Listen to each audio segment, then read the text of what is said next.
দর্শন অধ্যায়ে কিন্তু একটা এমসিকিউ পড়ে প্রায়, এই যে ইএমএফ বোধহয় এমসিকিউ তে পড়ছে।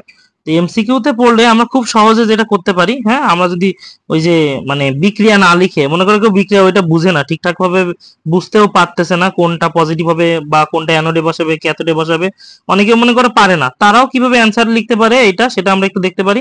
সেটা হচ্ছে কি, জাস্ট খেয়াল করে দেখো, একটা ছোট্ট সূত্র লিখছি আমি ওখানে, যে প্লাস মাইনাস সহ বড়টা মাইনাস ছোটটা, প্লাস মাইনাস সহ বড়টা মাইনাস ছোটটা। মনে করে কিছু জানে না, কার বিভব কোনটা দেয়া আছে কিছুই জানে না সে, ঠিক আছে।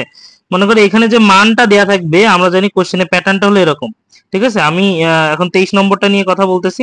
মনে করো হচ্ছে প্যাটার্নটা এরকম, দুইটার বিভব দেয়া থাকবে এবং ইএমএফ নির্ণয় করতে বলতেছে। তাহলে সেটার ক্ষেত্রে আমরা কিভাবে নির্ণয় করতে পারি, জাস্ট প্লাস মাইনাস সহ বড়টা মাইনাস ছোটটা।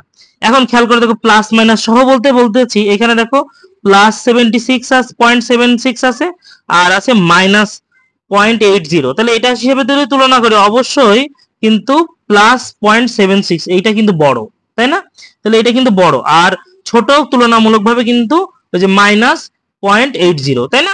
তাহলে এটা যদি হিসাব করি, খেয়াল করে দেখো, তাহলে আমরা জাস্ট এখানে আমরা এই যে প্লাস 76 আর হচ্ছে প্লাস 80, এইটা যদি আমরা ইউজ করি, বড়টা মাইনাস ছোটটা বলেছি, অর্থাৎ এখানে কিন্তু এরকম হইতো, অর্থাৎ 0.76 তারপরে হচ্ছে মাইনাস, এখন মাইনাস মাইনাস 80 যেহেতু, তাহলে এখানে কিন্তু প্লাস হয়ে যাবে, আর প্লাস হয়ে গেলে 0.80। খেয়াল করে দেখো, আমরা আগে থেকে কিন্তু সব হিসাব নিকাশ করে যে অপশন দেখবো এটা করব না, আমরা চেষ্টা করবো আগে অপশন দেখার। কারণ খেয়াল করে দেখো, +8 আর মানে +7 এটা তো অবশ্যই মানে 1 পয়েন্ট সামথিং মানে বেশি হবে, তাই না? তাহলে মাঝের গড় মানে খ আর গ এই দুটো অ্যান্সার আগে থেকে হবে না, এটা আমরা বুঝতে পারছি। তারপরে ক আর ঘর মধ্যে অ্যান্সার সেটা যদি হয়, তাহলে সেটার ক্ষেত্রে কিন্তু আমরা কি করতে পারি, যে আমরা বুঝতেই পারছি এটা তো পজিটিভ মান আসবে, তাই না? তাহলে কিন্তু অত হিসাব করা লাগতেছে না, প্লাস তাহলে 1.56। এটা যদি বুঝে থাকো তাহলে খুব তোমরা দ্রুত করতে পারবা, হ্যাঁ, ইজি করতে পারবা। জাস্ট যেটা বলতে চাইলাম, তাহলে এখানে খেয়াল করে দেখো, আমরা জাস্ট প্লাস মাইনাস সহ বড়টা মাইনাস ছোটটা, প্লাস মাইনাস সহ বড়টা মাইনাস ছোটটা আমরা জাস্ট হিসাব করব, প্লাস মাইনাস সহ কোনটা বড় লাগতেছে আমাদের কাছে, ঠিক আছে।